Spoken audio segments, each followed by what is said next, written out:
जोहार। नई दिशाएं में आप सभी का स्वागत है। मैं हूं आपके साथ निधि कुमारी। NCRW की अगर वर्ष 2019 की रिपोर्ट देखें तो इस साल हमारे देश में ह्यूमन ट्रैफिकिंग के 6,616 केस दर्ज किए गए। 2018 की अगर रिपोर्ट देखें तो जितने भी दर्ज केसेस थे उसमें 51% बच्चे थे और उसमें 80% जो थी वो बच्चियां थी।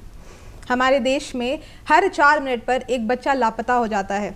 जब कोविड महामारी ने हमारे देश को हिट किया तो ह्यूमन ट्रैफिकिंग के नंबर्स में तेज़ी से वृद्धि हुई। आज के हमारे इस कार्यक्रम पे हम इसी पे चर्चा करने वाले हैं कि किस तरीके से हम क्या काम कर रहे हैं इस क्षेत्र में, क्या हमारे संघर्ष है मानव तस्करी को लेकर। हमारे आज स्टूडियो में इस विषय पर चर्चा करने के लिए 2 खास मेहमान मौजूद हैं। हमारे पहले मेहमान हैं मोहम्मद अल्ताफ़ खान। सर, आप खूंटी में चाइल्ड प्रोटेक्शन ऑफिसर हैं। हमारे जो दूसरे खास मेहमान हैं वो हैं श्याम सुंदर मलिक। सर, आप झारखंड में बचपन बचाओ आंदोलन के स्टेट कोऑर्डिनेटर हैं। हम अपने स्टूडियो में दोनों का ही बहुत बहुत स्वागत करना चाहेंगे। नमस्कार। बिल्कुल। मिस्टर खान, मैं आपसे शुरू करना चाहूँगी कि जब हम मानव तस्करी की बात कर रहे हैं तो क्यों अभी के वक्त में ये इतनी बड़ी चुनौती है हमारे, और सिर्फ हमारे देश में नहीं बल्कि ग्लोबली भी एक बहुत बड़ी समस्या बनकर ये चल रही है। क्यों ऐसा क्या है? बिल्कुल, मैं आपकी बात से सहमत हूँ। ये मानव तस्करी जो है बहुत बड़ी समस्या है और ख़ासकर ये अभी कोविड महामारी में इसका बहुत ज़्यादा इजाफा भी हो गया है, क्योंकि कोविड महामारी से बहुत सारे लोग बेरोज़गार हो गए हैं और रोज़गार की तलाश में मानव तस्करी को ही एक रोज़गार के रूप में लोगों ने ले लिया। और बहुत सारे माता पिता अपनी सहमति से भी बच्चों को मानव तस्करी में भेज रहे हैं। बच्चों को ट्रैफिकिंग के लिए कुछ अपना मतलब उनको आमदनी हो जाए उसके लिए लोगों को भेज दे रहे हैं। और उसके अलावा ये अभी जैसे कोविड में स्कूलों का बंद होना, स्कूल बंद हो गए तो बच्चे सब घर में डंप हो गए हैं, बच्चे लोग स्कूल नहीं जा पा रहे थे। उसके अलावा उनको मोबाइल में जो स्कूलिंग का उनका जो मोबाइल में हो रहा था तो उसमें भी बहुत सारे बच्चे social sites, Instagram, Facebook, WhatsApp के जरिए भी बहुत सारे लोग मानव तस्करी के चंगुल में फंसे और ये बहुत बड़ी चुनौती बन के उभर के आ रहा है। बिल्कुल। ख़ास तौर से मैं आपसे जानना चाहूँगी सर कि अगर हम यहाँ झारखंड राज्य की ही बात करें तो क्या कुछ ऐसे, अगर कोई बच्चा है, ठीक है, तो क्या कुछ ऐसी फैक्टर्स हैं जो उसको सबसे ज़्यादा वल्नरेबल कर देता है ट्रैफिकिंग को लेकर? निधि जी, पहले तो मैं आपको धन्यवाद देना चाहता हूँ।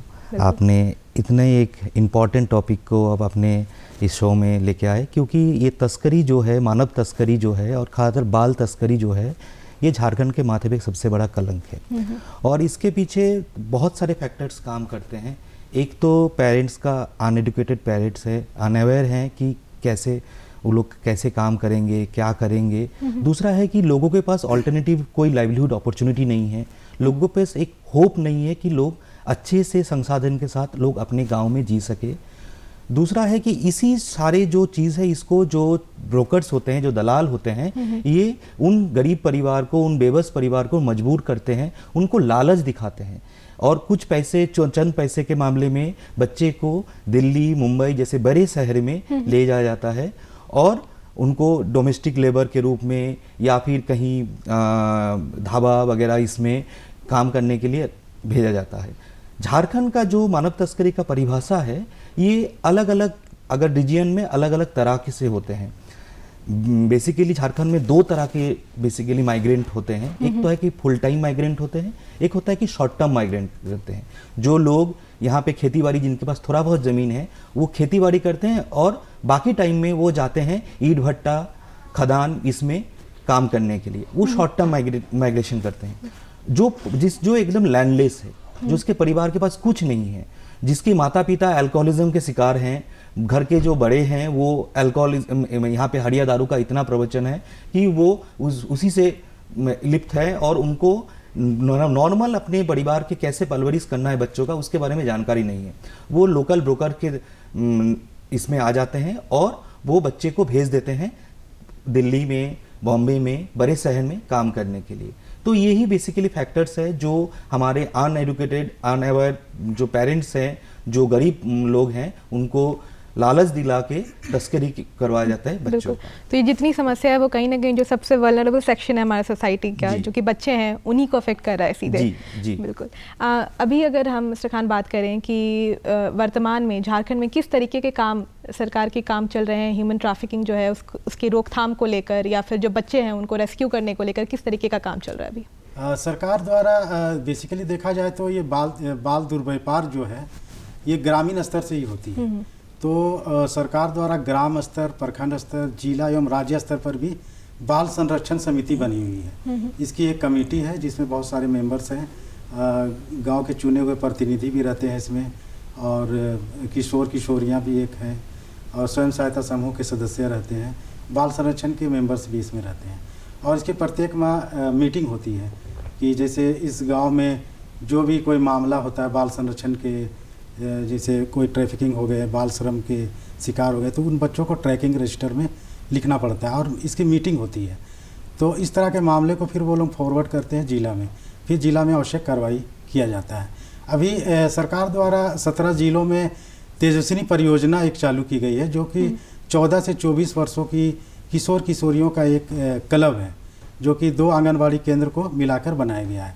और इसमें किशोर किशोरी, क्योंकि बाल दुर्व्यापार अधिकतर देखा जाए तो 12-13 साल की किशोरियों का ही होता है, तो उसी को ध्यान में रखकर ये परियोजना बनाया गया है। और इसमें किशोरियों को आर्थिक सामाजिक रूप से सशक्त किया जा रहा है, लाइफ स्किल ट्रेनिंग दी जा रही है। फिर ब्रिज कोर्स, जो बच्चियाँ क्या है कि स्कूलिंग उनका छूट गया है, तो उनको ब्रिज कोर्स के माध्यम से पढ़ाया जा रहा है। और इस माध्यम से सरकार द्वारा बाल दुर्व्यापार को कम करने की कोशिश की जा रही है। इसके अलावा एक राष्ट्रीय बाल अधिकार संरक्षण आयोग के मार्गदर्शन में खूंटी और जमशेदपुर जिले में संवर्धन कार्यक्रम शुरू किया गया था।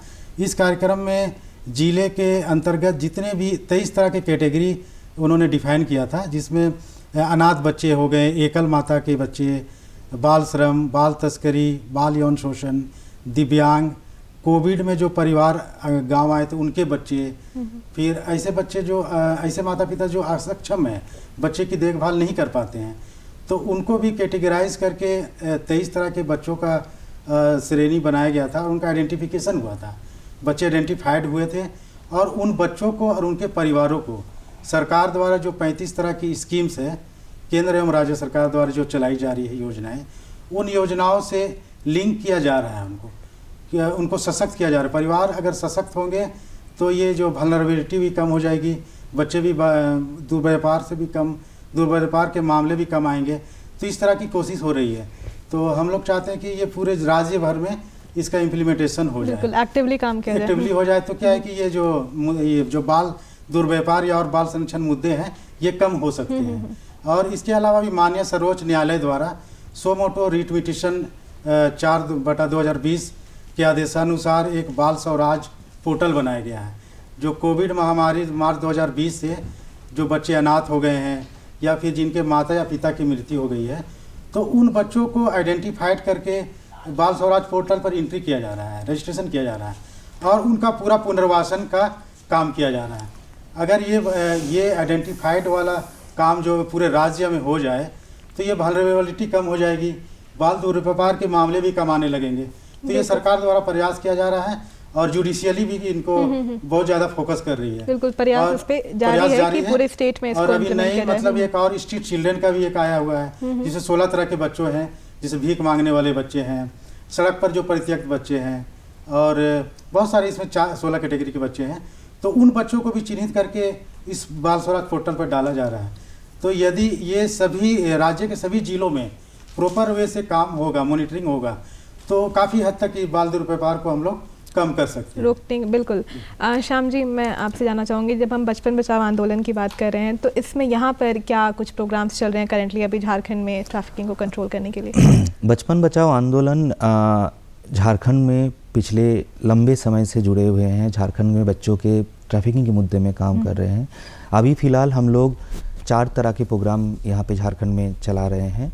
एक नीति आयोग के साथ एक कोलैबोरेशन भी किया गया है। आपको पता होगा कि 2018 में नीति आयोग ने 112 जिला का एक एस्पिरेशनल डिस्ट्रिक्ट का एक लिस्ट जारी किया गया था, जो काफ़ी पिछड़े डिस्ट्रिक्ट में माना जाता है। उसी डिस्ट्रिक्ट में फोकस और इंटरवेंशन करने का बात किया गया था। 2021 में नीति आयोग के साथ बचपन बचाओ का एक टाई अप हुआ है और उसी के तहत हम लोग 6 जिला में झारखंड में जिला एडमिनिस्ट्रेशन को सपोर्ट कर रहे हैं, जिसमें इन परिवार इस तरह का जो बात की अभी अल्ताफ जी की, जो वल्नरेबल फैमिलीज़ हैं उनको आइडेंटिफाई करना, उनको आइडेंटिफाई करके जो सरकारी जो जितना भी central and state sponsored scheme है उनके साथ जोड़ना और उनको वल्नरेबिलिटी रिड्यूस करना। साथ ही उन सारे अधिकारी जो क्योंकि बचपन बचाओ आंदोलन के पास पिछले 40 साल का एक अनुभव है, हम लोग लीगल बैटल भी लंबे टाइम से लड़े हैं और ये जो अनुभव है, इस अनुभव के साथ जिला प्रशासन और बाकी जो स्टेक होल्डर्स है उनको सशक्त करना, उनको एम्पावर करने में हम लोग काम कर रहे हैं। अपार्ट फ्रॉम दैट हमारे एक BMG काम चलता है जो बाल मित्र ग्राम बोलते हैं, जिसमें चाइल्ड लीडरशिप को प्रमोट किया जाता है, क्योंकि हम लोग ये मानते हैं कि अधिकार जब मांगते हैं तभी अधिकार मिलते हैं और बच्चे अपने अधिकार जब तक खुद नहीं मांगेंगे, जब उनके दावी नहीं करेंगे, तब तक बच्चों को अपना अधिकार दिया नहीं जाएगा। तो बच्चे में लीडरशिप डेवलपमेंट करने का बात किया जाता है और इसके ऊपर हम लोग फोकस होकर काम कर रहे हैं। अपार्ट फ्रॉम दैट हम लोग एक विक्टिम असिस्टेंस का प्रोग्राम चला रहे हैं, जिसमें ट्रैफिकिंग और चाइल्ड लेबर के शिकार बच्चे को रेड एंड रेस्क्यू करके उनको पुनर्वास करवाने का काम कर रहे हैं।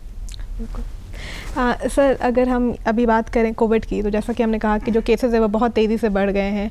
झारखंड, अगर हम राज्य की बात करें तो कोविड ने किस तरीके से झारखंड को अफेक्ट किया, अगर हम ह्यूमन ट्रैफिकिंग के पर्सपेक्टिव में बात कर रहे हैं तो? बिल्कुल, कोविड ने बहुत ही अफेक्ट किया है मानव दुर्व्यवहार को। सबसे पहले तो जैसे रोज़गार की जो समस्या उत्पन्न होगी, बहुत सारे लोग बेरोज़गार हो गए, तो इसमें लोगों ने क्या किया कि बाल दुर्व्यवहार को भी अपने रोज़गार के रूप में बना लिया, क्योंकि इसमें बहुत आसानी से पैसे मिल जाते हैं और इसने बहुत सारे माता पिता भी अपनी सहमति से बच्चियों को काम के बहाने भेज दिए कि पैसे कुछ आ जाएंगे। तो बहुत ही इसका गहरा प्रभाव पड़ा है कोविड में।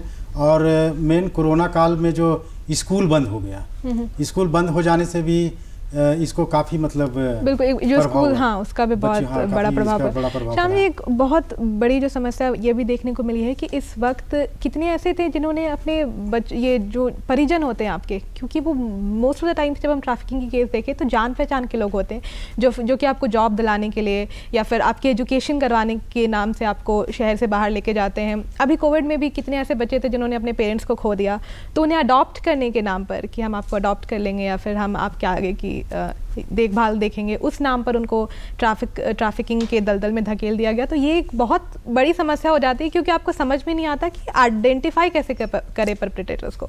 देखिए, जब ट्रैफिकिंग की बात हम लोग करते हैं, ट्रैफिकिंग विश्व के 3रे नंबर और ऑर्गेनाइज्ड क्राइम है। बिल्कुल। और ये सबसे मतलब ताज्जुब की बात है, ये मोस्ट अनऑर्गेनाइज्ड पीपल द्वारा ऑर्गेनाइज्ड क्राइम किया जाता है। और इनके जो नींव है, इनके सबसे आप एकदम सही बोले, जो परिजन होते हैं वो परिजन ही इनको, आप अगर देखेंगे झारखंड में जो बच्चे लोगों को दिल्ली या बाहर बड़े शहर में काम दिलाने के नाम पे तस्करी किया जाता है, वो कोई ये जो स्टेज बाय स्टेप जो ट्रांसपोर्ट होता है, पहला स्टेप में उनके परिवार के लोग होते हैं या उनके दूर के रिश्तेदार होते हैं या फिर गांव के कोई ऐसे लोग जो थोड़ा प्रभाव रखते हैं, थोड़ा परिवार को मदद करते हैं।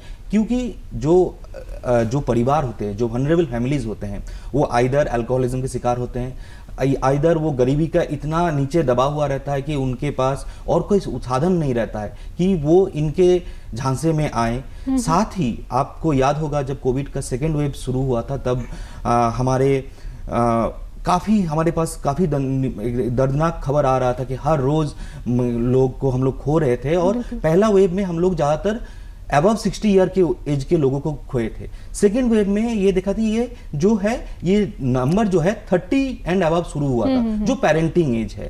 उसी टाइम हमारे श्रद्धेय भाई साहब जी ने एक डिक्लेयर किया था कि जितने भी परिवार ऐसे बच्चे मतलब अपने माँ बाप को खो रहे हैं, उनके देखभाल करने के लिए बचपन बचाओ आंदोलन सत्यार्थी फाउंडेशन आगे आएंगे। और उसी को रखते हुए माननीय श्री स्मृति ईरानी जी ने ये बाल स्वराज पोर्टल का बारे में डायरेक्शन दिए गए और आज तक झारखंड में ऐसा 1450 बच्चे को आइडेंटिफाई किया गया है जिन्होंने इस पूरे समय में लगभग अपने आइदर दोनों माता पिता को या एक माता पिता किसी को खोए हैं। तो उन बच्चों को स्पॉन्सरशिप स्कीम के साथ जोड़ा जा रहा है। इसके छोड़ के भी अलग अलग संस्था अलग अलग तरह से बच्चों को जोड़ा जा रहा है। हम सत्यार्थी फाउंडेशन की तरफ से हम लोग अलग अलग झारखंड के कुछ कम से कम 20 से 25 बच्चों को ऐसे हम लोग स्पॉन्सर कर रहे हैं ताकि वो बच्चे अपने एडुकेशन को कंटिन्यू कर पाएं। और हम लोगों को भी अपील कर रहे हैं कि अगर आपके सामने ऐसा कोई न्यूज़ आए कि बच्चों को अच्छे से परवरिश करेंगे, उसके नाम पे बच्चे को इलीगल तरीके से गोद लेने का बात आ रहा है, तो आप रिपोर्ट कीजिए। आप 109798 में रिपोर्ट कीजिए या आप 100 में इसके बारे में, क्योंकि एडॉप्शन के लिए हमारे देश में कारा का बहुत अच्छा सा एक गाइडलाइन है और उसी के तहत एडॉप्शन होता है, जो अच्छे से बच्चे का मॉनिटरिंग हो पाता है कि एडॉप्शन की, क्योंकि एडॉप्शन के थ्रू सबसे ज़्यादा तस्करी किया जाता है और इंटरनेशनल तस्करी होता था। तो उसी को देखते हुए 2014 में कारा का बहुत अच्छा गाइडलाइन आया जिसमें ऑनलाइन पोर्टल आ गया। लोग रजिस्टर जो पेरेंट्स हैं वो रजिस्ट्रेशन कर सकते हैं, जो बच्चे उनको लीगल फ्री करवा के उसके तहत लीगली एडॉप्शन किया जाता है ताकि उस बच्चे का मॉनिटरिंग किया जाए और बच्चे का आगे में देखभाल किया जाए। तो ये सभी मतलब लोगों को जो नागरिक है उनको सभी को आपके चैनल के माध्यम से हम अपील करना चाहते हैं, अगर आपके नज़र में कोई ऐसा है जो इलीगल एडॉप्शन किया गया है तो कृपया आप इसको बारे में रिपोर्ट कीजिए, क्योंकि तस्करी का सबसे बड़ा कारण यही है। आप अगर नंबर्स देखेंगे तो तस्करी में रिपोर्टिंग, अंडर रिपोर्टिंग जो होता है उससे दो तरह का चीज होता है। लोगों का मनोबल नहीं होता है कि लोग, और ये तस्कर का मनोबल बढ़ जाता है। दूसरा है कि अगर रिपोर्टिंग नहीं होगा तो उस बच्चे का आप उसको रेस्क्यू नहीं कर पाएंगे, उनको पुनर्वास नहीं कर पाएंगे और उनको मेन स्ट्रीम में ला नहीं पाएंगे। तो हर उस ऐसे बच्चे जो किसी न किसी कारण से अपने परिवार से दूर में हैं या फिर उसको तस्करी का शिकार हुए हैं, तो इनको रिपोर्टिंग करना, मैंडेटरी करना जरूरी है। रिपोर्ट करना बहुत ज़रूरी है अगर आपको लग रहा है आपके आसपास ऐसे कुछ केसेस हैं तो। मिस्टर खान, अभी जैसा कि हमने कहा कि बीते कुछ वर्ष में जो संख्या है वो बहुत तेज़ी से बढ़ी और इन सबको ध्यान में रखते हुए जो सरकार है वो ह्यूमन ट्रैफिकिंग बिल 2021 जो है उसको लाने पर कार्यरत है, उस पर काम कर रही है। क्या कुछ मुख्य बिंदु हैं इस जो बिल है इसमें, और साथ ही क्योंकि हमारे पास पहले से भी लॉज थे तो क्यों ज़रूरत पड़ी एक नए बिल को लाने की? बिल्कुल, मानव तस्करी रोकथाम सुरक्षा एवं पुनर्वास विधेयक 2021 जो है इसमें कुछ मुख्य बिंदु है। जैसे इसमें ट्रांसजेंडर समुदाय और अन्य लोगों को भी इस दायरे में शामिल किया गया है, पहला। और दूसरा क्या है कि जैसे जबरन मजदूरी मामले में होता क्या था कि जैसे किसी को देश के बाहर नौकरी का लालच देकर बाहर के देशों में भेज दिया जाता था और उनको उनके पासपोर्ट और अन्य दस्तावेज छीन लिया जाता था और ज़बरदस्ती काम पे लगा दिया जाता था। तो ये मामले को भी इस कानून में के दायरे में लाया गया है। और इसके अलावा जैसे इसमें क्या है कि एक से अधिक बच्चों को तस्करी के मामले में आजीवन कारावास की सज़ा का प्रावधान है। और ये मानव तस्करी रोकथाम को निपटने के लिए राष्ट्रीय जांच एजेंसी NIA भी कार्य कर रही है। और आपको पता है जो अभी पन्ना लाल जो अभी जेल की सलाखों में है, किंग पिन है, तो उसको भी NIA जांच कर रही है। बिल्कुल। तो लेकिन इस बिल पे इसने एक और चर्चा शुरू कर दी है कि कहीं ना कहीं कुछ खामियां हैं, कुछ कमी रह गई है। मैं आपसे श्यामजी जी जानना चाहूँगी कि क्या आपको लग रहा है कि कुछ और? पहले तो बात है कि हमारे देश में 2013 के पहले मानव तस्करी के लिए कोई कानून नहीं था। एक इमोरल ट्रैफिकिंग एक्ट था जो basically commercial sex work exploitation को दर्शाते थे।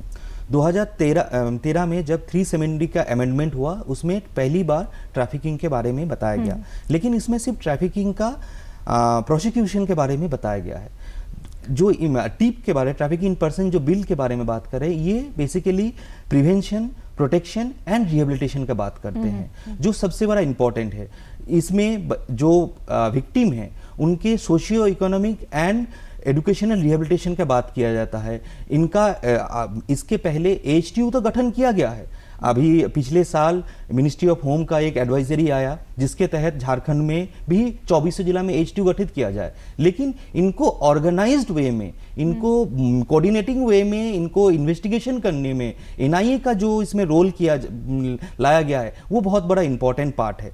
हाँ, दूसरा बात है कि इसमें कुछ सिविल सोसाइटी, कुछ संस्थाएं इसमें बात कर रहे हैं कि इसमें जो अपनी मर्जी से सेक्स वर्क में या फिर पोर्नोग्राफी में आते हैं उनको भी क्रिमिनलाइज किया जा रहा है, लेकिन इसमें भी ये भी बहुत ही डिबेटेबल टॉपिक है, क्योंकि मैं अपने पर्सनल ये मेरा ओपिनियन है कि कोई भी इंसान, कोई भी औरत अपने मर्जी से प्रोस्टिट्यूशन में आना नहीं चाहेगा। किसी न किसी बेबसी उसको मजबूर करता है कि प्रोस्टिट्यूशन में लाने में या फिर सेक्स ट्रैफिकिंग या पोर्नोग्राफी में लाने के लिए। तो कहीं ना कहीं अगर ये बिल हमारे लागू हो जाए तो कहीं ना कहीं एक ऑर्गेनाइज्ड वे में, जिस तरह से ट्रैफिकिंग हो रहा है, हम लोग ऑर्गेनाइज्ड वे में इस ट्रैफिकिंग को के खिलाफ लड़ पाएंगे और इसको रोकने में हम लोग कामयाब हो पाएंगे। साथ ही उन बच्चों जो शिकार हुए हैं, बच्चे बड़े, उनको हम पुनर्वास भी कर पाएंगे। बिल्कुल। मिस्टर खान, अगर हम यहाँ झारखंड पे रेस्क्यू प्रोसेस की बात करें कि जब आपको अगर खबर मिलती है कि कहीं पे कोई बच्चा है जो ट्रैफिक बच्चा है या फिर किसी से ज़बरदस्ती काम करवाया जा रहा है, तो उसको रेस्क्यू करने का क्या प्रोसेस होता है? जैसे इसमें जैसे कोई बच्चा पता चलता है कि कहीं पे डोमेस्टिक वर्क कर रहा है, तो वो संबंधित थाना के जो पुलिस, बाल कल्याण पुलिस पदाधिकारी होते हैं और एंटी ह्यूमन ट्रैफिकिंग यूनिट बनी हुई है झारखंड में, जैसा कि श्याम जी ने बताया है। 24 जिला में होना चाहिए, लेकिन अभी पूरे 24 जिला में नहीं हुई है। तो HTU की टीम और बाल कल्याण पुलिस पदाधिकारी की टीम उस बच्चे को रेस्क्यू करती है। रेस्क्यू करने के बाद, बयान के बाद जो आरोपी होता है उसके ऊपर FIR किया जाता है और बाल कल्याण समिति जो बच्चों की अथॉरिटी है, उन बच्चे को बाल कल्याण समिति के समक्ष प्रस्तुत किया जाता है। बच्चे की काउंसलिंग की जाती है और काउंसलिंग के उपरांत बच्ची अगर रहती है, बालिका, तो उनसे एजुकेशन के बारे में भी पूछा जाता है। उसके अलावा जैसे वो विद्यालय में नामांकन कराना चाहती है तो हम लोग उसको रेसिडेंशियल स्कूल कस्तूरबा गांधी बालिका विद्यालय, वहाँ पर भी नामांकन कराते हैं। और कुछ दिन केस चलता है तो हम लोग बालिका गृह में उसको रखते हैं। और उसके अलावा फिर हम लोग उनको स्पॉन्सरशिप योजना, फिर अन्य सरकारी योजनाओं से भी जोड़ते हैं। और उसके बाद उनको अगर हम लोग फैमिली में रिस्टोरेशन कर देते हैं, उसके बाद उसका फॉलोअप भी किया जाता है। अच्छा, जब हम इसकी बात करते हैं कि एक बार बच्चों को रेस्क्यू कर दिया गया जब श्याम जी, तो कहीं ना कहीं वो जो बच्चे जो होते हैं उन पर फिजिकल तो आप छोड़ दीजिए जो इम्पैक्ट पड़ा है, मेंटली बहुत इम्पैक्ट पड़ जाता है उन पे। उनके लिए वो लाइफ भर के लिए एक स्ट्रगल हो जाता है, मेंटल स्ट्रगल हो जाता है, जिस तरीके की ट्रीटमेंट उनको दी जाती है। तो जहाँ तक कि अगर हम बचपन बचाओ आंदोलन की भी बात करें तो आप लोग भी रेस्क्यू के लिए एकदम कंटिन्यूसली काम कर रहे हैं, तो उनकी मेंटल हेल्थ के लिए क्या कुछ काम किया जाता है? ये तो बहुत ही, ये जो विक्टिम होते हैं जो एक ट्रॉमा के शिकार होते हैं और उनके साइको सोशल सपोर्ट के लिए बचपन बचाओ आंदोलन लगातार काम किए जा रहे हैं। उनको जो बच्चे रेस्क्यू होते हैं उनको काउंसलिंग सपोर्ट करना, उनको परिवार को, ताकि वो सोशली जुड़ पाए। क्योंकि ऐसा होता है कि चाहे कोई भी विक्टिम हो, चाहे वो ट्रैफिकिंग का विक्टिम हो, चाहे सेक्सुअल अब्यूज़ का विक्टिम हो, सबसे बड़ा विषय समाज में उसको पुनर्वास करना, कम्युनिटी बेस्ड रिहेबिलिटेशन करना, कम्युनिटी में उसको फिर से जोड़ना, ये बहुत इंपॉर्टेंट फैक्टर होता है। इसीलिए उनके परिवार के साथ, लोगों के, उनके बच्चे के साथ काउंसलिंग किया जाता है, लगातार उनको ये सपोर्ट किया जाता है कि ताकि वो उस ट्रॉमा से निकल के आ पाए। अगर ज़रूरत, बहुत ज़्यादा ज़रूरत पड़ता है इस तरह का चीज़ों में, तो हम लोग प्रोफेशनल्स की भी मदद लेते हैं। अभी हम लोग एक टाउन हॉल बोल के एक प्रोग्राम चला रहे हैं जिसमें अक्रॉस मेंटल हेल्थ के बारे में बात कर रहे हैं और बार बार ये चीज़ भी ये किए जा रहे हैं कि जो विक्टिम्स हैं, जो बार बार इस तरह का शिकार हो रहे हैं, चाहे वो रीविक्टिम हो या फिर पहली दफ़ा विक्टिम हो, उनको प्रोफेशनल के थ्रू सपोर्ट किया जाए ताकि उनका मेंटल हेल्थ स्ट्रॉन्ग किया जाए। और मेंटल हेल्थ, क्योंकि जो लोग विक्टिम होते हैं उनको इस तरह का प्रेशर दिया जाता है कि वो एक्यूज के बारे में या फिर जो एम्प्लॉयर है उनके बारे में बताना नहीं चाहते हैं। काउंसलिंग के माध्यम में बच्चे को इतना मेंटली स्ट्रॉन्ग करना ज़रूरी है ताकि वो खुल के उनके ऊपर जो भी एक्सप्लॉयटेशन हुआ है उनके बारे में बताए, ताकि जो प्रोसिक्यूशन हो जाएगा या लीगल जो केस में उसमें उस बच्चे को न्याय मिल पाए, उनको मुआवजा मिल पाए, उस बच्चे को नॉर्मल फैमिली में, नॉर्मल मेन स्ट्रीम लाइफ में वो जुट पाए, एक मौका मिल पाए। बिल्कुल।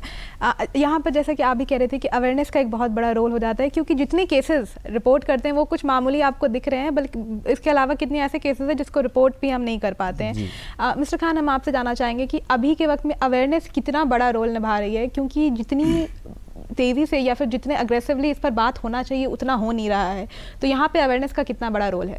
बहुत बड़ा अहम रोल है अवेयरनेस का, जागरूकता कार्यक्रम चलाया जाना, और सरकार द्वारा जागरूकता कार्यक्रम चलाए भी जा रहे हैं। और जैसे कि मैंने बताया था कि हर एक थाना में बाल कल्याण पुलिस पदाधिकारी होती है संबंधित थाना में, और उनका बहुत अहम रोल होता है, तो उनको भी पुलिस ट्रेनिंग हम लोग दिलवाते हैं, जागरूकता के लिए पुलिस ट्रेनिंग दिलवाते हैं। श्याम जी, आप सोसाइटी में लोगों को अभी कितना ज़रूरी हो गया है जागरूक करना इस बारे में? बहुत ज़्यादा ज़रूरी है, क्योंकि अगर मेरा ये पर्सनल ओपिनियन है कि अगर आप देखेंगे तो अगर आप अच्छे से ये किया जाए तो रांची जैसे शहर में जिस घर में अगर डोमेस्टिक लेबर है, और ऐसा देखा जाए कि जो फुल टाइम घर में रह के डोमेस्टिक लेबर, तो मेरा अनुमान है कि कम से कम 30 से 35% परिवार ऐसा होगा जो घर में डोमेस्टिक लेबर रखते हैं, उसमें बच्चे हैं। और इसके पीछे कारण ये, ऐसा नहीं कि वो लोग जानकार नहीं है, अशिक्षित, ऐसा नहीं है, उनको मालूम है। कोई ऐसा भी बोलते हैं जब हम लोग रेस्क्यू प्रोग्राम में जाते हैं और जब बच्चे को रेस्क्यू तब बोलते रहते हैं कि हम तो इसको अच्छे से रखने के लिए, अच्छे से परवरिश करने के लिए हमको रखे हुए हैं। तो लोगों को ये जानकारी नहीं है कि ये एक कॉग्निजेबल क्राइम है, ये इस तरह का जो करना उन बच्चे का, उसके चाइल्डहुड के खिलाफ वायलेंस है। तो हम लोगों को हर माध्यम से, चाहे वो सोशल मीडिया के माध्यम हो, चाहे वो मेन स्ट्रीम मीडिया के माध्यम हो, या फिर डोर टू डोर कैंपेन के द्वारा हर इंसान को अवेयर करना चाहिए, ताकि वो अपने घर में चाइल्ड लेबर नहीं रखे और किसी भी तरह का तस्करी को शिकार ना हो। आज जो तस्कर करते हैं वो ऐसा नहीं कि वो पब्लिक व्हीकल का यूज़ करते हैं, वो प्राइवेट व्हीकल में, ऑटो में, टेम्पो में, खूंटी, सिमडेगा से, बस से रांची लेके आता है, रांची में कुछ दिन बच्चों को रखते हैं, फिर दिल्ली भेजते हैं। आजकल तो प्लेन से भी भेजा जा रहा है। तो और अगर लोग अवेयर होंगे, अगर आप बस में ट्रैवल कर रहे हैं, आप अगर देख रहे हैं कि कोई बच्ची को इस तरह से कोई ग्रुप ऑफ बच्चे को लेकर जाए, तुरंत आप रिपोर्ट कीजिए। और जैसे अगर रिपोर्ट करेंगे उसमें सरकार प्रशासन के लोग तत्पर होकर उन बच्ची को रेस्क्यू करने में, मतलब जो अवेयरनेस प्रोग्राम है उस पर बहुत एग्रेसिवली काम करने की जरूरत है। जैसा कि आपने ये भी कहा कि आपके आसपास हो सकते हैं बच्चे, लेकिन आपको आइडिया नहीं होगा क्योंकि शायद आप उतने जागरूक नहीं हैं। तो जैसा कि हमारे मेहमानों ने कहा कि बहुत ज़रूरी है कि अगर आपके आसपास भी ऐसे कुछ केसेस दिख रहे हैं तो आप रिपोर्ट करें और जागरूक रहें। आप दोनों आए, आप इस चर्चा में आप लोगों ने भाग लिया और जो महत्वपूर्ण जानकारियाँ दी उसके लिए बहुत बहुत शुक्रिया। इसके साथ हमें भी दीजिए इजाज़त। नमस्कार।